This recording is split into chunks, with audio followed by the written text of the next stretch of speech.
L'on l'a décrit, oui. L'on l'a décrit. Bienvenue en Guyane.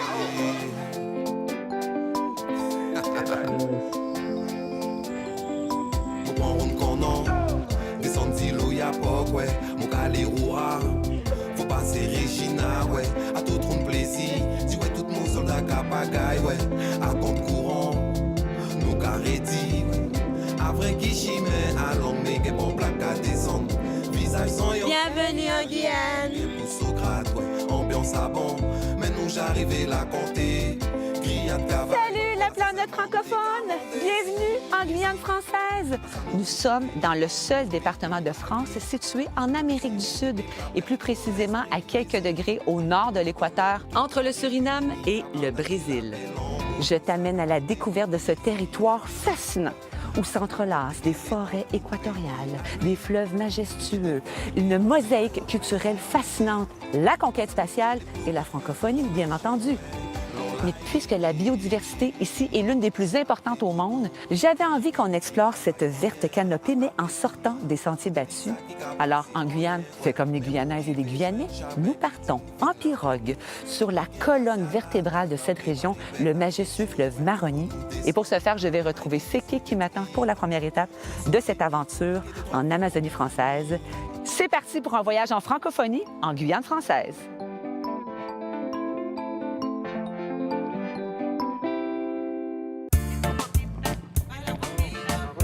On peut dire qu'il est tombé dans le Maroni quand il était petit.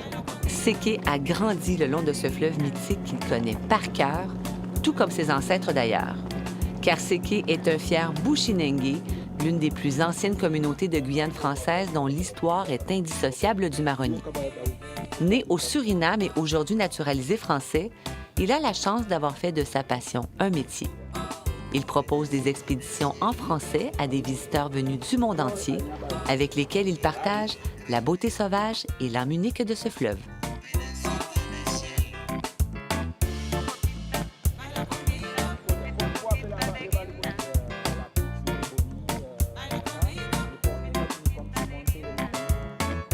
Ah, Séké, Oui, le roi Nathalie. du fleuve! Ah oui, bonjour, bienvenue à Maïpasoula, Merci! les plus belles fleuves du monde. Mais c'est un fleuve mythique. Pourquoi il est si important pour toi, mais aussi pour les Guyanais, ce fleuve? Ben, pour moi, c'est la forêt, Ah oui. les paysages. Tu sais, moi, j'ai grandi ici. Nous, les Bushinengue, on vit vraiment pour la nature. Le paysage est joli.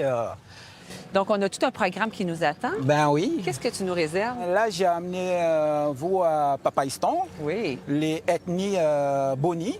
Et après, mon village, il s'appelle Belicampo, les plus belles villages du monde. Donc, on part à la découverte des différentes ethnies sur le fleuve, Oh, c'est oui, ça? oui. Bon, je suis prête. Oui. Mais avant qu'on parte, Séké, j'ai deux, trois questions techniques. Est-ce qu'il y a des piranhas? Oui, il y a des piranhas. Hein. Les piranhas, c'est moi qui mangeais les piranhas. OK. Et des alligators? Oui, il y a beaucoup aussi. Les caïmans, en fait, c'est pas les crocodiles, mais il y a les grands caïmans aussi. Mais c'est pas il y a dangereux. Non, c'est pas dangereux. Je suis prête. Ben, on y va, les plus belles pirogues du monde. Elle est Qui s'appelle, magnifique. Sabi Aliba, connaître le fleuve. Ah, donc, quand je dis que tu es le roi du fleuve, Oui, oui. j'ai raison.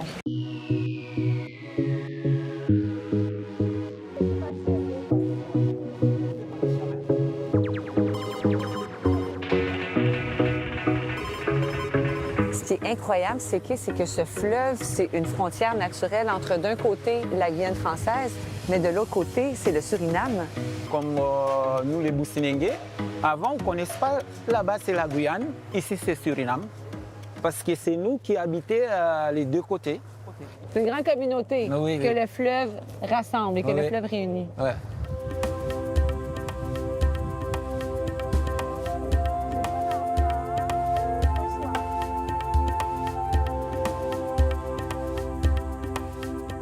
La pirogue, c'est vraiment comme une automobile. Ça sert à transporter, ça sert à unir les gens. Vous faites tout avec la pirogue. Ben, en fait, la pirogue, c'est comme, pour nous, c'est comme la voiture. Pour déplacer, pour faire les courses. Et comme demain matin, tu peux aller visiter comment les enfants ils viennent en pirogue à l'école. Une pirogue scolaire. scolaire. Est-ce que tu crois, c'est qui que je pourrais aller voir ça? Une arrivée d'écoliers en pirogue? oui. Tu peux m'arranger ça? Faut se lever tôt, par contre, non? Oui, la pirogue est arrivée à 7 h. Ah tu vois? oui, ça commence tôt, l'école, ici, Oui, hein? Ouais. J'y serai. Ouais. Information utile. En plus du beau gros soleil qui rend heureux, parfois en Guyane, il pleut. Et ça prend un bon imperméable.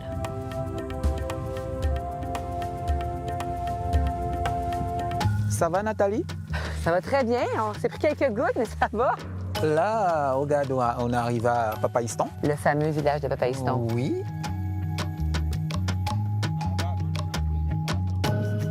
OK, Nathalie, ben, on est arrivé à Papaïstan. Papaïstan, nous voici sous la pluie. Il y a beaucoup de pluie là. Merci. Donc, je te retrouve demain après les classes. Après l'école. Après l'école. Oui. Merci, Séké. Bye. Rien. Au revoir. Il pleut. Il pleut.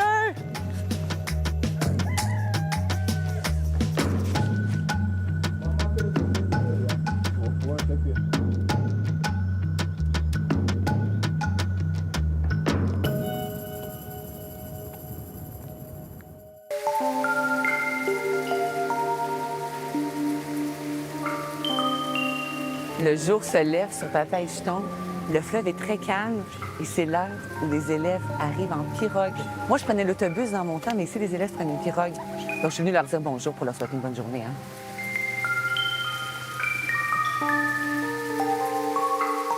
Bonjour!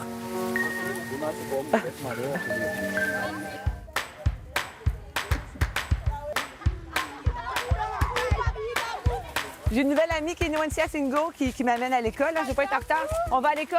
Oui. C'est ici?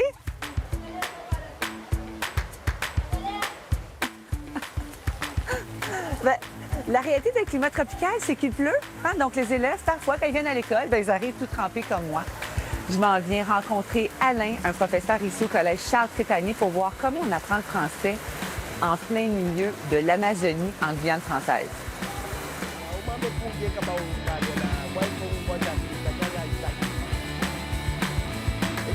Alain est professeur en classe spécialisée au Collège Capitaine Charles Tafanier, qu'il connaît très bien pour y avoir étudié. Même si ses élèves rencontrent certaines difficultés d'apprentissage en alphabétisation, Alain voit très loin pour ces jeunes pousses venus de tous les horizons à qui il enseigne le français. Un peu parce que le collège est perché sur une colline, mais surtout parce que les programmes de l'établissement favorisent l'apprentissage collaboratif tout en valorisant les origines et la langue maternelle de chacun. Vous avez vu votre richesse? Vous avez vu la valeur? C'est une richesse que vous avez là. Bonjour! Bonjour! Est-ce que je peux faire la classe avec vous? Oui. Ah, merci, je m'installe. Monsieur le professeur, je vous dérange pas. Faites comme si j'étais pas là. Donc, nous poursuivons avec la phrase suivante. Qui peut me dire cette phrase dans sa langue maternelle? On y va avec Cristal. Buenos días, me llamo Cristal.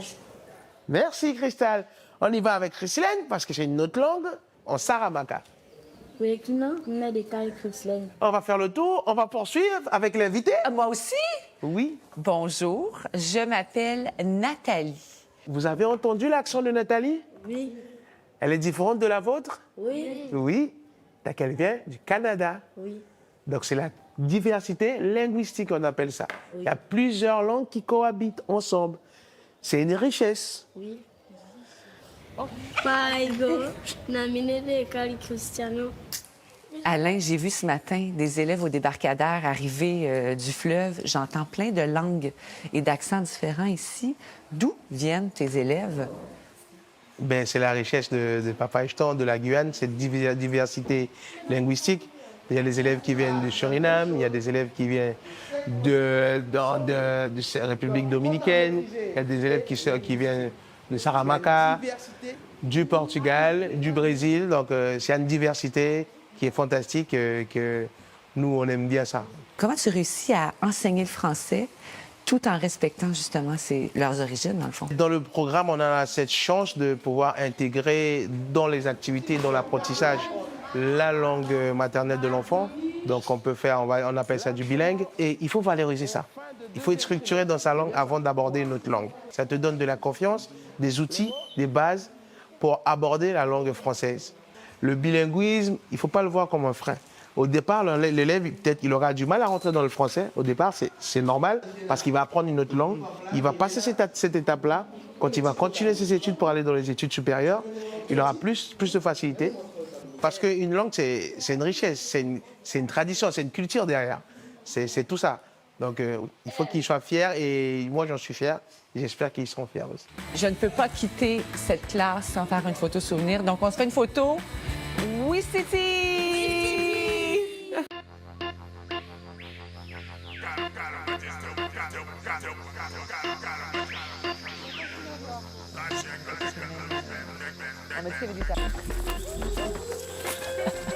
Je voulais absolument en savoir plus sur cette forêt majestueuse. On est quand même au cœur de l'Amazonie. Donc, je me suis greffée à un atelier où on apprend aux jeunes comment découvrir et explorer cette nature. Donc, je dois y aller parce que je vais les perdre puis je veux pas me perdre. Attendez-moi! Attendez-moi!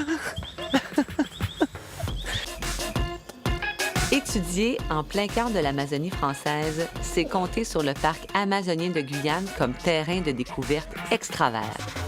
Plus vaste parc national de France, il s'étend sur 3,4 millions d'hectares et abrite une biodiversité exceptionnelle. Les élèves du collège ont participé à sa valorisation avec le sentier La Source, imaginé avec leurs enseignants, le parc et la mairie de Papaicheton. Ce parcours de 7,5 km permet de découvrir la forêt amazonienne à travers les 5 sens. Alors on n'oublie pas que pour la pêche, il faut être silencieux, sinon le poisson il s'échappe. Je pars avec les enfants sur la boucle Amadou à la recherche de vers de terre. Il y en a ici. Tu l'as? Tu l'as attrapé? Avant d'apprendre à faire ma propre canne à pêche. L'ancienne scout en moi était très curieuse de sonder Juliette sur ce projet unique. Qu'est-ce que vous faites dans cette activité-là, puis dans quel but, en fait? On propose de nombreuses animations pour le public scolaire, pour qu'ils puissent observer la faune, la flore, apprendre à les reconnaître, à les identifier. Et qu'est-ce que vous souhaitez leur inculquer? À quoi ça leur sert, tous ces apprentissages? On souhaite reconnecter ces jeunes avec la nature. L'une des plus grandes missions des enseignants sur nos territoires, ça va être l'apprentissage du français. Donc on essaye de faire du lien entre leur langue maternelle, leur culture locale qui est très importante, et aussi le français dans le cadre d'animations tel qu'on peut le faire actuellement. C'est extraordinaire. Donc, est-ce que je peux aller pêcher, moi aussi? Oui, j'aimerais bien essayer de pêcher et apprendre qu'est-ce que je vais pêcher aussi. Identifier les poissons. Oui, c'est ça, j'aimerais bien. D'accord. Et là, on espère, on y croit. Il ne faut pas faire de bruit, c'est ça? Pêcher un peu comme ça pour faire croire que...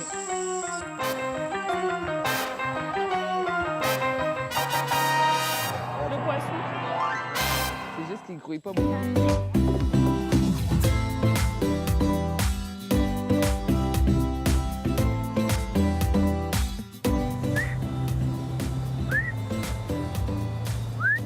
Qu'est-ce que tu appelles?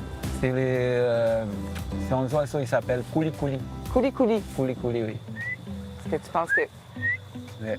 Est-ce que ça va, mon appel du kouli-kouli? On y croit?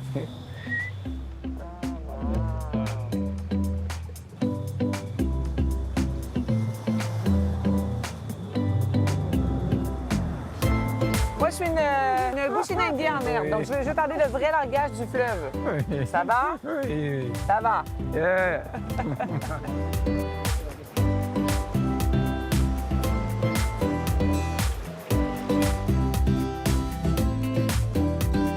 Nathalie, regarde, là où commencer à arriver dans les sauts, elle s'appelle « Laisse-moi mourir ». Pardon? Laisse-moi mourir. C'est bien ce que j'avais compris. Est-ce que je peux tourner à Papaicheton? Je suis pas certaine. Non, ça va. Non. Bon, j'ai mon gilet de sauvetage et je suis avec le roi du fleuve, donc ça va aller. Non, pour garder ton gilet. Hein? Ça va, je suis prête. Ouais. Je suis prête. Je suis avec toi, c'est qui? J'ai confiance. OK. Allez, capitaine, droit devant.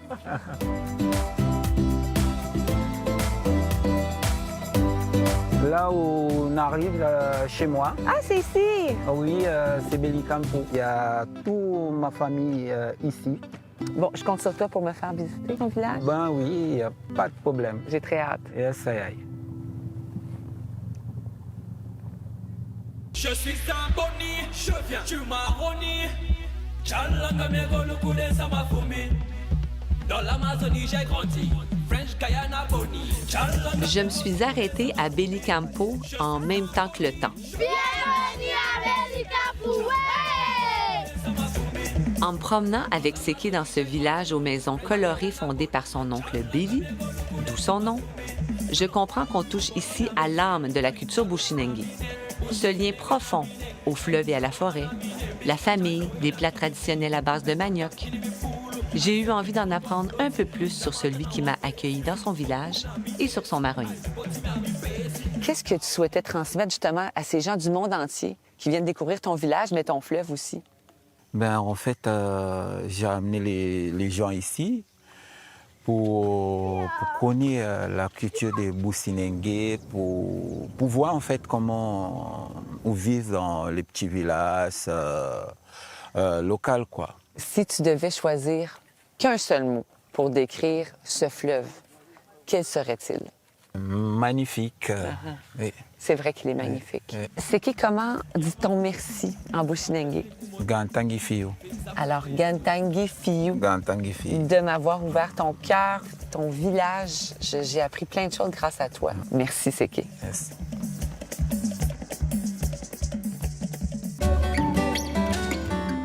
Je poursuis ma descente du fleuve vers Saint-Laurent-du-Maroni, une ville née de l'installation du bagne qui y sera en fonction de 1858 à 1953. Les détenus de France condamnés aux travaux forcés y sont envoyés pour purger leur peine dans des conditions, disons-le, inhumaines, devenant du même souffle la main-d'œuvre du territoire. Franchir les portes de ce lieu nommé Camp de la Transportation, c'est pénétrer dans une ville carcérale chargée d'ombre où les cellules et les quartiers des détenus portent encore les marques de leurs prisonniers. Parmi eux, Henri Charrière, auteur du célèbre Papillon, qui racontera ses tentatives d'évasion. Mais aujourd'hui, la lumière est bien présente, tant au camp qu'à Saint-Laurent-du-Maroni, qui ne se résume absolument pas à son passé carcéral. La ville est un véritable carrefour multiculturel qui grouille de vie.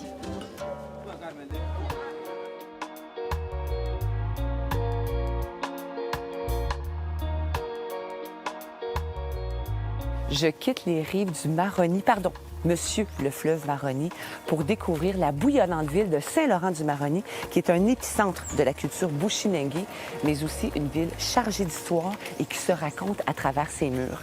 Et pour la découvrir, cette ville, je m'en vais rencontrer Hélène, une guide, qui m'a donné rendez-vous avec 3 bonhommes.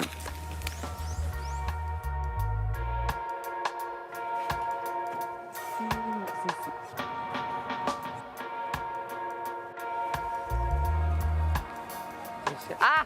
Hélène! Salut Nathalie! Salut Hélène! Tu vas bien? Oh, ça va et toi? Très bien. Très heureuse de te rencontrer. Bienvenue à Saint-Laurent. Mon Dieu, mais merci!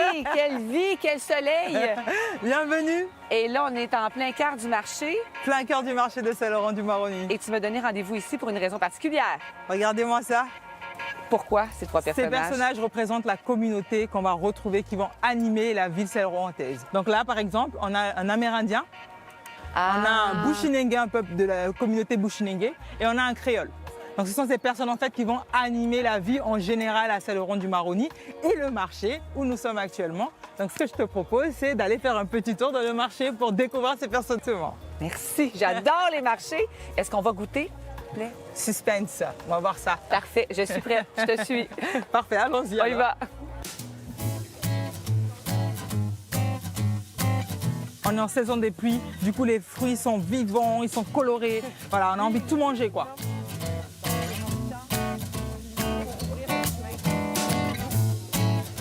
Oh mon Dieu, c'est frais. C'est bon, c'est pas trop sucré. Et ça goûte pas comme les litchis. C'est délicieux, c'est beau.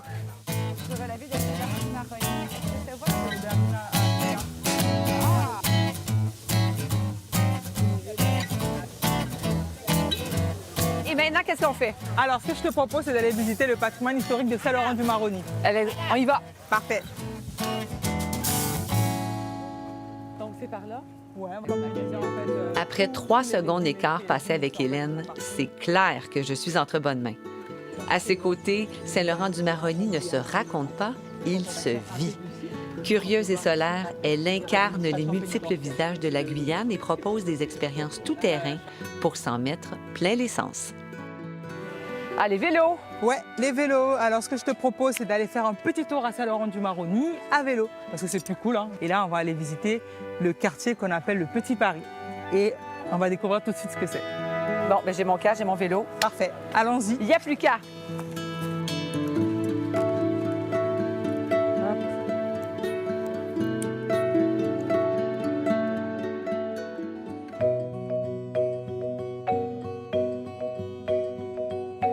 Et pourquoi ça s'appelle le Petit Paris, ce quartier en plein milieu de Saint-Laurent-du-Maroni? Parce qu'en fait, c'est Albert Londres, quand il est arrivé ici, il a renommé ce lieu le Petit Paris parce que c'était très propre.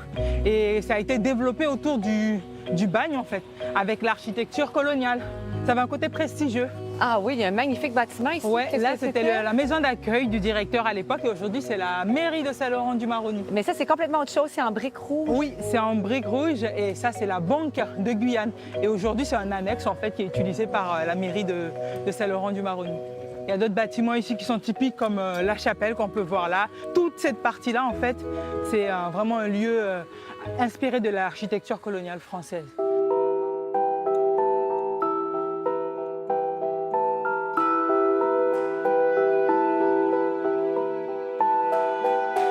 C'est incroyable, cette expo ici, ces photos. Ouais. Qu'est-ce que c'est que tous ces personnages colorés? Alors, c'est des personnages de différents carnavals du monde et aussi de la Guyane. Le carnaval, c'est très important en Guyane. On a le plus long carnaval du monde. Bon, ben, il faut que je revienne. Ah oui, c'est incroyable. Hein. Il y a tellement d'histoires. Donc là, on a vraiment l'architecture coloniale française. Et c'est l'hôpital. C'est un bâtiment qui est très majestueux, très grand.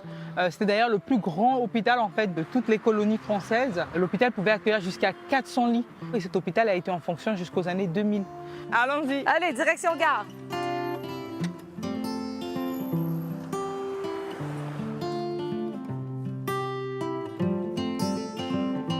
Ah, et on retrouve ce fleuve Maroni. Exactement. Et là, on se retrouve du coup au niveau du quai où tout se passait en fait, où arrivait la marchandise pour le bagne, où arrivaient également les bagnards.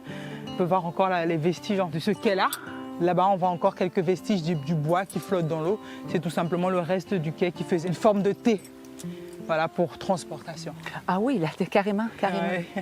Donc, l'histoire de Saint-Laurent-du-Maroni commence ici parce que c'est les bagnards qui ont construit Saint-Laurent-du-Maroni, c'est ça? En tout cas, toute la partie que nous avons visitée jusqu'à là, qui a été construite par les bagnards, et bien, ça commence ici à l'arrivée des bagnards. Mon Dieu, mais quel lieu chargé d'histoire. Mais là, on change de quartier, tu m'amènes ailleurs. Là, on va aller dans un quartier chaud, qu'on appelle la Charbonnière.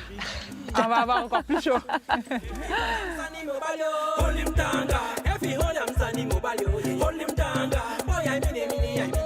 Bienvenue au quartier de la Charbonnière. La fameuse! Ouais, donc là, on est dans un quartier populaire. On sent l'ambiance, la musique, les gens sont là, ils parlent, ils sont contents. Rien à voir avec le Petit Paris, hein? C'est clair, il y a une énergie effervescente, là. Bon, là, j'ai envie d'aller me balader. Là, on va y aller.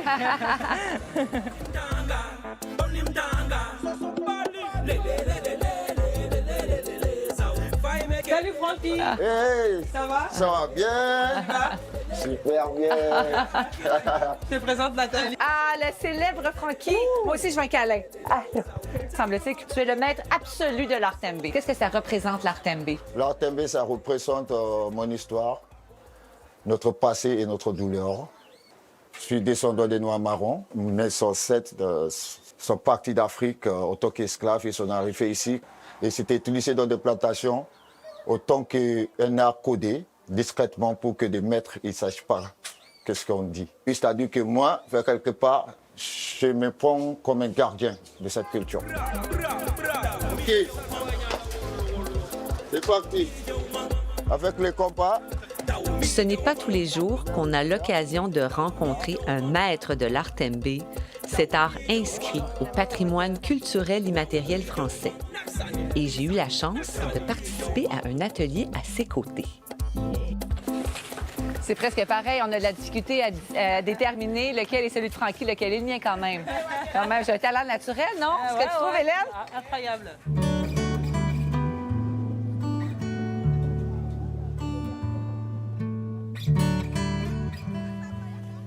comme quoi on revient toujours au Maroni. Maroni, toujours nous appelle. Ça te va si on s'installe ici? Parfait. Moi, je me mets juste là. Hélène, c'est incroyable parce que je suis remplie d'une énergie électrique après avoir visité Saint-Laurent-du-Maroni avec toi. C'est assez troublant, en fait. Et je me demandais, toi, qu'est-ce qu'elle te fait, cette ville? Qu'est-ce qu'elle représente pour toi? Et la chaleur humaine, les gens, ils sont heureux, ils sont vivants, ils sont présents, quoi. On sent la présence humaine. Et ça, c'est bien, ouais. Je me demandais comment ton cœur bushinengue cohabite avec cette nationalité française et cette langue française aussi qui n'est pas ta langue maternelle. Le français me permet en fait de m'ouvrir au monde, de parler, de communiquer avec des personnes comme toi. C'est important pour moi aussi de préserver la culture bushinengue parce que c'est ce qui fait de moi qui je suis en fait. Les deux sont importants pour moi. Si tu devais décrire cette ville de Saint-Laurent-du-Maroni en un mot, je sais que c'est difficile, mais en un mot. Je dirais diversité. Diversité parce qu'on retrouve tout type de personnes ici, en fait, toutes les communautés différentes, d'Amérique du Sud, d'ailleurs, et c'est vraiment ce qui fait, en fait, Saint-Laurent-du-Maroni. Tu sais que c'est très difficile maintenant parce que je n'ai pas envie de partir de Saint-Laurent-du-Maroni. Qu'est-ce qu'on fait? Ah, ben ça tombe bien parce que je t'ai réservé une petite surprise de fin. Ben, ça tombe bien parce que j'adore les surprises. Allons-y maintenant. Je te suis.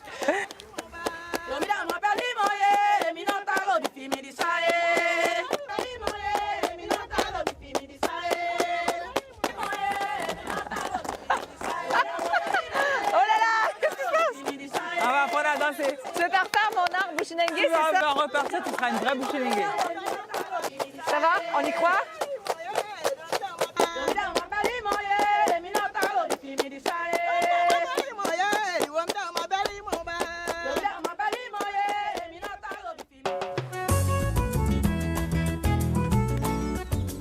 Après mon immersion bushinengue sur les bords du Maroni, je pars à la rencontre d'une toute autre culture venue d'Asie. Oui, ici, en plein cœur de l'Amazonie française et à des milliers de kilomètres de là. Le très accueillant village de Javoué, situé à une trentaine de kilomètres de la côte atlantique, a été fondé en 1979 par des Hmong. Cette communauté, venue principalement du Laos, a fui les conflits de sa région pour s'installer en Guyane. Elle y a créé les villages de Cacao et de Javoué, transportant dans ses valises sa riche culture et ses savoir-faire. Si je n'avais pas vu un terrain de pétanque animé à mon arrivée, je me serais bel et bien cru en Asie. C'est donc avec une grande curiosité que je vais rencontrer Noua et à l'église. La parole de Dieu. Noua? Bonjour Nathalie, ça va? Ça va, je t'embrasse. Oui. Comment vas-tu? Ça va et toi? Ben écoute, ça va très bien. Oui. Et je dois dire que je trouve ça assez original que tu m'aies donné rendez-vous ici, à l'église. Pourquoi on est ici? Pourquoi l'église? C'est un lieu de rassemblement de tous les villageois. Et en plus, c'est situé au cœur du village de Javoué. Hein. Justement, je marchais pour te retrouver dans ce village Hmong. On est en Amérique du Sud, en Guyane française, et je me demandais, mais comment vous vous êtes retrouvés ici, les Hmong? C'est grâce aux missionnaires. Les Hmong, ils ont été convertis au catholicisme.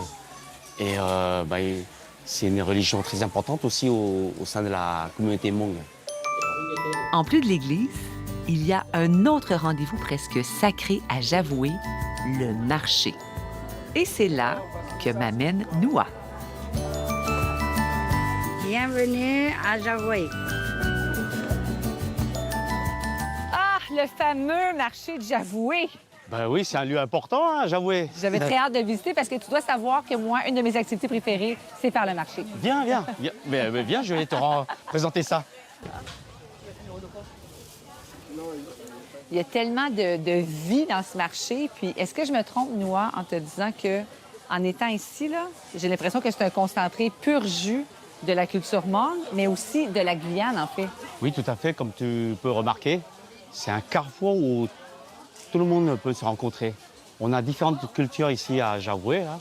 On a les créoles guyanais, on a les Amérindiens, on a aussi les métropolitains, on a aussi les gens venus d'ailleurs. Et c'est un lieu de rencontre. C'est génial de retrouver tout ça. Et vous êtes un grand peuple d'agriculteurs parce que tout ce qui est ici, ce sont les Hmong qui l'ont cultivé. Oui, ça a été produit ici, sur place. C'est pour ça que tu sens l'odeur. L'odeur, c'est le produit frais. Ça a été cueilli ce matin ou hier. Est-ce que c'est vrai que vous produisez 70 des fruits et légumes de toute la Guyane? Oui, tout à fait, oui. C'est incroyable parce que la Guyane, c'est quoi? C'est 300 000 personnes environ? Environ, Et oui. les mangues, vous êtes une poignée de milliers, là? Oui, mais c'est parce qu'on arrive à produire tout ça par le courage, par la résilience. Alors, je vais te présenter quelque chose de spécial ici. OK. Qu'est-ce que c'est? C'est le stand de ma maman et de mon fils. Mais non! Ben oui, Mais, voilà. oh, mais bonjour! C'est ma maman. Enchantée! Oh là là, quel honneur! Enchantée! Voilà. Oui, donc puisque les Hmong sont agriculteurs, vous aussi, vous êtes agriculteur avec la famille? Bien entendu, on est agriculteur de père en fils. Hein. Et de mère en fils? Ben oui, tout à fait. Elle est là. Et là, j'ai été obligée de tirer profit de votre savoir et de votre connaissance. Parce que depuis qu'on est arrivé, évidemment, je fais des aliments que je connais, de la salade, de la noix de coco, des citrons verts, mais il y a plein de choses, j'ai aucune idée ce que c'est. Comme par exemple, cette chose. Bah écoute. Qu'est-ce que c'est que ça, Noah? Bah, allons goûter. Allons goûter. C'est un concombre. Mais non, c'est pas un concombre. Ben si, regarde. T'as vu la couleur? Oui, bien, j'ai vu la grosseur surtout. Moi, j'ai pas des concombres comme ça chez moi. Ben c'est en Guyane. Ah, j'avoue, on cultive des concombres comme ça. Et c'est là qu'on voit vos talents d'agriculteur. Voilà. Noah, est-ce que je peux goûter à ton concombre? Bah, bien évidemment. Tiens, hop. Je goûte. Alors, mes yeux me disent que ce n'est pas un concombre. Donc, goûte, tu verras. Ça sent le concombre. Alors? Surprise. Verdict? Ça goûte le concombre. Et c'est frais, ça fait du bien avec cette chaleur. C'est connu, faire le marché ouvre l'appétit. J'ai évidemment dit oui quand Noah m'a proposé de goûter à la meilleure soupe de Javoué, la traditionnelle soupe feu, et non pas faux comme on l'entend souvent. Je l'ai donc suivi dans sa cabane à soupe préférée. Ça va? Alors, qu'est-ce qu'on commande ici? Là? Parce qu'il y a 2 soupes feu déjà. Laquelle on prend, la spéciale ou la régulière? Moi, je préfère le spécial, la soupe feu spéciale. Feu spéciale. Moi, je fais tout comme toi. Voilà. Ah, merci. C'est beau. Voilà la soupe spéciale de Javoué. Merci. Je dois dire que manger une soupe asiatique en Guyane française, c'est pour moi le comble de l'exotisme. Tu manges ça avec des baguettes, hein? Oui, oui, mais je mélange d'abord. C'est Je beau. mélange bien. Alors, c'est comment? Oh mon Dieu. C'est délicieux. Merci d'avoir amené ici. Bah, je t'en prie. Hein. Depuis qu'on se balade avec Noah dans Javoué, Ça va, Noé? je suis étonnée du nombre de personnes qui s'arrêtent pour le saluer. C'est C'est qu'il est connu comme le loup blanc.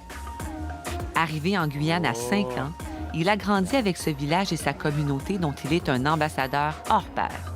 Professeur de maternelle à l'école Anne-Marie Marcadour, où il enseigne d'ailleurs avec son épouse Thérèse, il porte un programme expérimental bilingue permettant aux jeunes Hmong d'apprendre le français.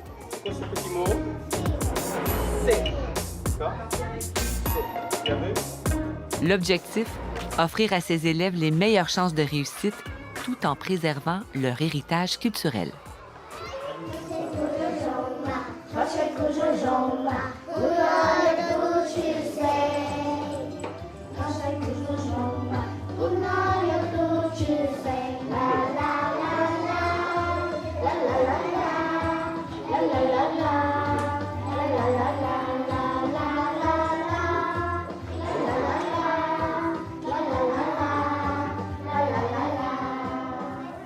Bon, Noah, tu as le chic pour m'amener dans des endroits originaux. Tu m'as dit que tu avais une surprise pour moi. Ben oui. Et tu m'amènes dans un champ. Ben oui, tu sais, après l'église et le marché, j'ai encore une dernière surprise pour toi. Tu sais? Eh ben, regarde, à ta gauche, ça, c'est le champ de mes parents. T'as vu ce Ça, qu'il c'est y a le ici? champ de tes parents. Ben oui, regarde. Donc, c'est vraiment la terre nourricière, là. Bien sûr. Et moi, je suis pas une experte, mais je pense qu'il y a de l'amour dans chaque pouce. Ah ben oui, beaucoup d'amour, beaucoup de courage, beaucoup de détermination aussi pour y arriver. On s'assoit? Oui. Au Québec, on aurait dit on se tire une bûche. Ah bon? Oui, on a une expression qui dit Ah on bon? se tire une bûche et ça Ça, tombe une bien bûche. parce que nous sommes sur une bûche. Ah bon? Donc, non, en fait, j'avais une question parce que justement, pour la Canadienne, tout ça est assez particulier. On est en Amérique du Sud, en Guyane. À travers tes yeux et ton cœur, j'ai découvert la communauté Hmong ici à Javoué. Est-ce que tu peux m'expliquer comment vous vous êtes retrouvés ici? Pour arriver ici, c'est parce qu'il y a une certaine instabilité politique. Il y avait aussi des tensions dans mon pays, au Laos. Et la France nous a fait venir ici et s'installer ici. Voilà. Et comment l'agriculture s'est imposée à vous? Nos parents n'avaient pas le choix. Ils étaient arrivés ici, ils avaient 20 ans, 30 ans, et ils ne pouvaient pas aller travailler dans d'autres secteurs. Donc ils devaient absolument réussir dans l'agriculture. Donc, toi, tu es arrivé à quel âge ici? Moi, j'avais 5 ans quand je suis arrivé en Guyane. Donc, tu as appris le français ici. Oui. Qu'est-ce que le français t'a apporté alors que, bien sûr, tu cultives et tu chéris la culture Hmong? Tout d'abord, ça m'a permis d'intégrer dans cette société guyanaise qui est aussi multiculturelle. Et le français, ça m'a permis aussi d'ouvrir vers d'autres voies. Pour avoir des amis aussi guyanais, on n'avait pas le choix, il fallait apprendre le français. Et là, j'ai une question, je sais, elle va être difficile. Si tu devais choisir un seul mot pour décrire Javoué, quel serait ce mot? Javoué, c'est l'accueil, terre d'accueil aussi de toutes les communautés, toutes les composantes de la Guyane. Et bien, la même chose pour la Guyane où on est. Un mot pour décrire la Guyane. Tu viens de le dire, là où on est, c'est la nature, la couleur verte partout. C'est clair. Voilà, c'est ça la Guyane. Et dans les champs? Oui, c'est ça qui permettra de nourrir pour les générations à venir aussi. Voilà. Merci, Noa. Merci beaucoup, à toi aussi. Puisque je me dirige vers Kourou, Noa me recommande de m'arrêter à Mana afin d'y rencontrer rien de moins que celle dont Javoué porte le nom. Anne-Marie Javoué est une religieuse française reconnue pour ses actions à la faveur de l'émancipation d'esclaves au 19e siècle. En plus du nom du village de Noa, son héritage est encore visible dans la ville de Mana. J'en ai évidemment profité pour me balader dans cette très jolie ville à l'architecture traditionnelle.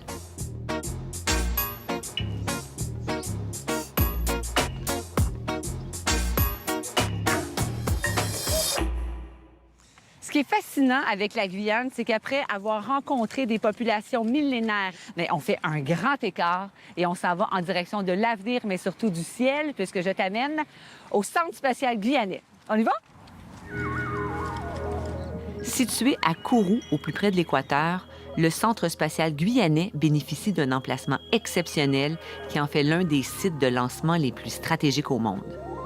Ouvert au public, il offre une expérience unique pour vivre l'aventure spatiale de l'intérieur et assister au lancement de fusées européennes dans des conditions privilégiées.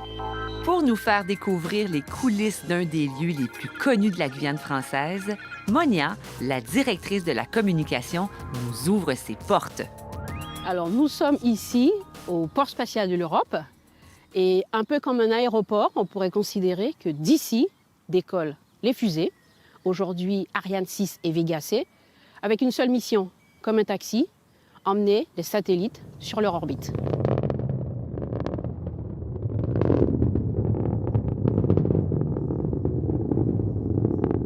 Alors, les visiteurs, quand ils arrivent en Guyane et après quand ils viennent au Centre spatial guyanais, ce qui va les intéresser, c'est de vivre les choses de l'intérieur. Et c'est ce qu'on leur propose. On les emmène au cœur de la salle Jupiter, où vraiment se déroule une chronologie finale.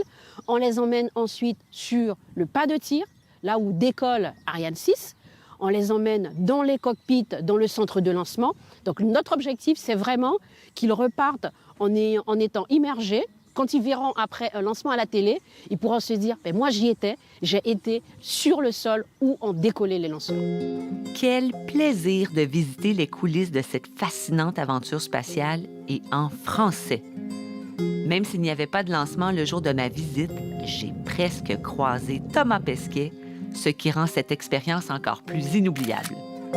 Mais le Centre spatial guyanais, ce n'est pas que des fusées, puisque le site est également engagé à la préservation de la biodiversité.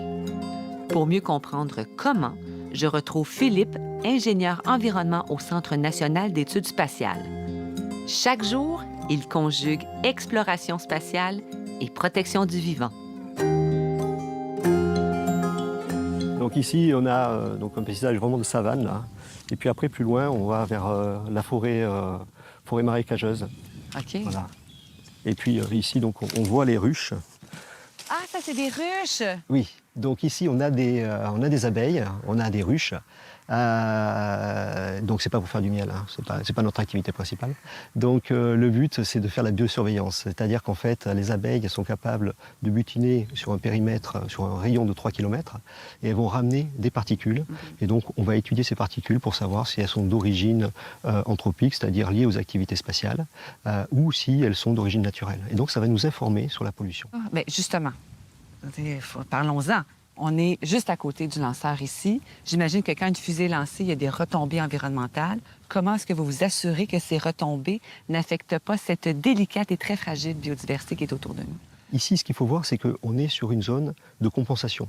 Et la compensation, elle se fait sur du foncier, comme ici. On a 900 hectares qui sont figés pendant 50 ans et sur lesquels on mène des actions de préservation de la biodiversité.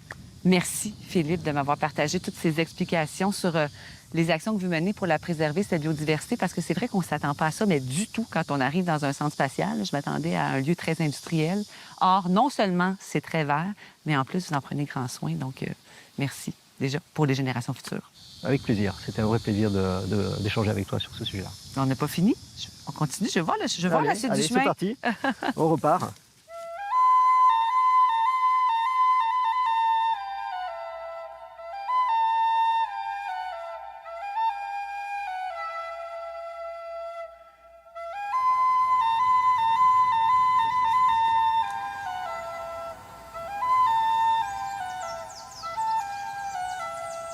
Je ne pouvais absolument pas venir en Guyane sans en apprendre un peu plus sur les communautés autochtones qui étaient ici bien avant tout le monde. D'ailleurs, est-ce que tu sais ce que ça veut dire, Guyane? Bien, ça veut dire terre d'eau abondante en Arawak, qui est une des 6 Premières Nations que l'on peut rencontrer et découvrir ici quand on vient en Guyane française. Il y a un endroit qu'il faut absolument visiter si on veut justement découvrir, en apprendre plus sur ces Premières Nations. C'est le centre Kalawashi, situé à Kourou. Et j'ai rendez-vous avec Hugo pour visiter le centre Kalawashi. On y va? Hugo Tawali-Joseph est né à Marseille d'une mère française, Marie-Pierre, et d'un père Kalina, Jean-Pierre. 2 figures reconnues dans la région et fortement engagées pour la reconnaissance des droits autochtones. Ensemble, ils fondent le centre Kalawashi, une vitrine des cultures amérindiennes de Guyane française, permettant de découvrir les 6 communautés présentes sur le territoire. C'est à la suite du décès de Jean-Pierre qu'Hugo reprend le flambeau avec le même palpitant, garder ces cultures bien vivantes. Il m'attend pour me faire visiter ce lieu unique en Guyane. Ah, salut Hugo! Bonjour Nathalie!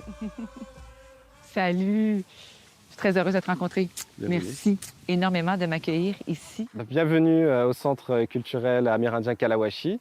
Donc ici, c'est un centre qui est dédié à la valorisation des cultures autochtones de Guyane française, des 6 communautés présentes ici sur le territoire. On le valorise au travers de l'architecture qu'on voit ici, donc les carbets traditionnels, des activités comme de l'hébergement hamac, des ateliers traditionnels, des repas traditionnels, des visites guidées sur les plantes médicinales, des jeux et beaucoup d'autres activités qu'on va pouvoir découvrir aujourd'hui ensemble. Et toi, tu es de quelle communauté autochtone? Est-ce que tu peux me dire quelles sont les autres communautés autochtones qu'on peut retrouver ici en Guyane française? Donc moi, je suis métisse Kalinia.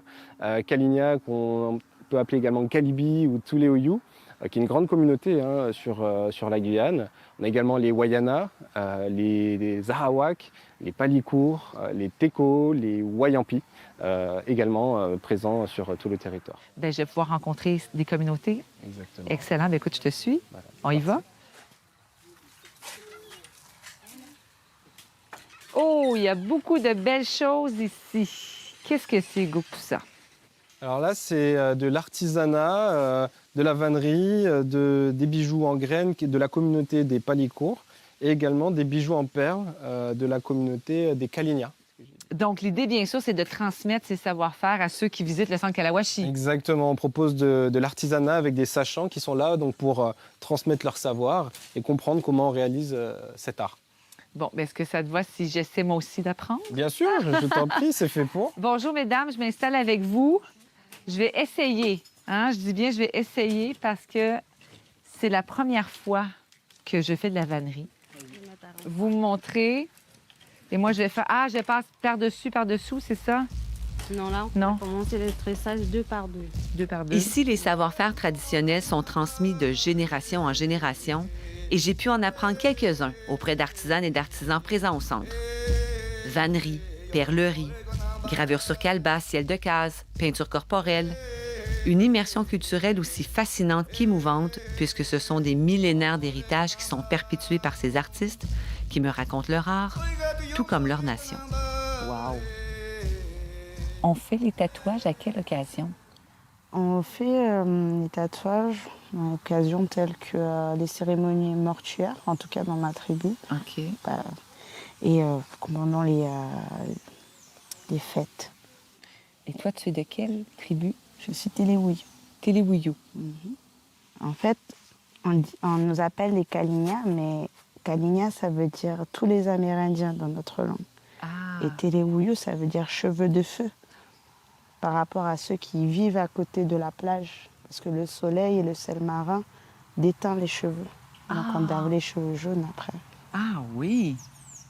Quelles sont les valeurs véhiculées dans votre tribu? Qu'est-ce qui est important pour vous? Je pense que c'est un peu comme dans toutes les tribus. On accorde beaucoup de valeurs à la famille, à la communauté, au respect de la nature, des gens, des esprits. C'est important. On a tendance à oublier que la nature et ceux qui nous entourent ont un contrôle sur tout et qu'on est éphémère. Et c'est fini. Ah, ça y est! Wow! Merci! Regarde! C'est incroyable. Et donc, c'est une étoile. Voilà, en plus grand format. Rappelle-moi le nom de cette étoile. Chilicho. Chilicho.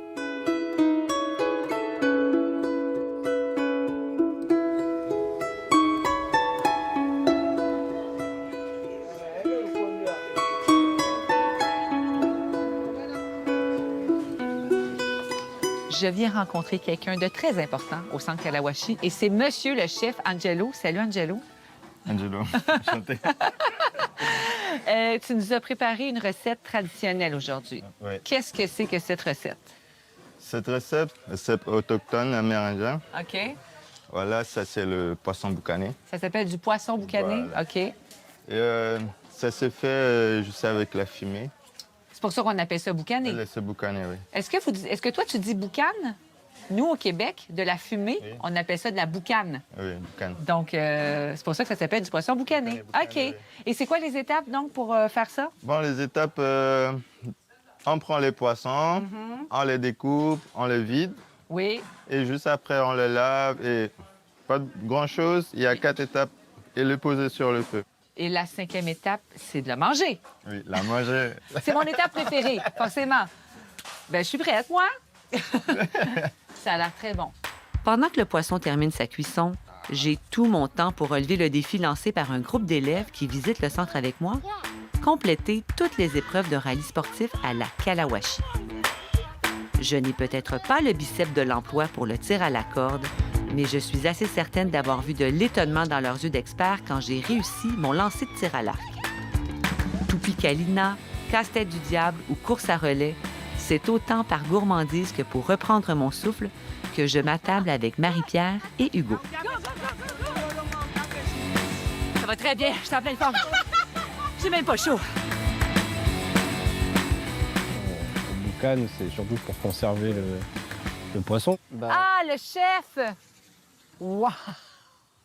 Angelo, bravo! Bravo! J'ai tout ça?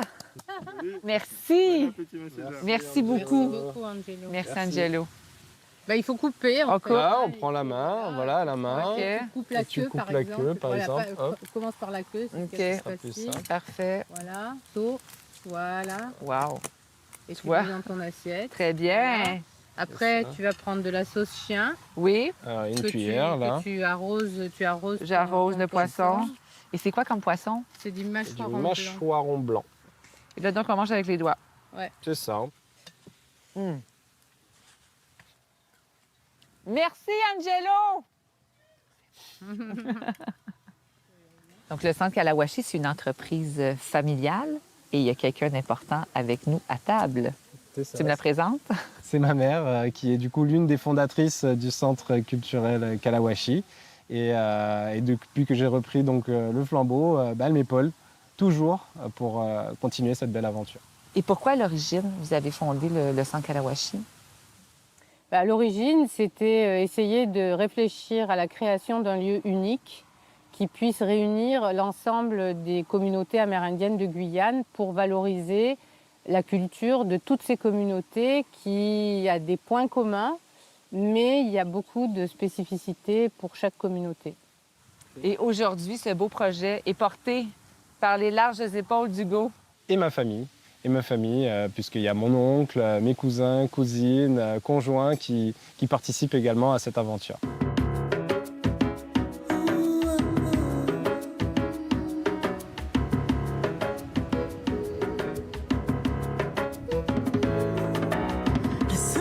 C'est déjà la fin de notre périple en Guyane française où j'ai vraiment l'impression d'avoir fait un tour du monde. Entre cette nature puissante, entre ces villes et ces villages chargés d'histoire, mais ces rencontres surtout exceptionnelles auprès de gens qui proviennent de toutes les communautés culturelles, c'est vraiment le cœur gros et chargé d'émotions que je dis au revoir à ce territoire de contraste. Et si toi aussi, tu as envie d'une aventure francophone qui sort des sentiers battus, qui secoue les sens et qui décoiffe, bien, rendez-vous ici, en Amazonie française, en Guyane. Et quant à moi, ne me reste plus qu'à te dire à très bientôt pour un prochain voyage sur la planète francophone.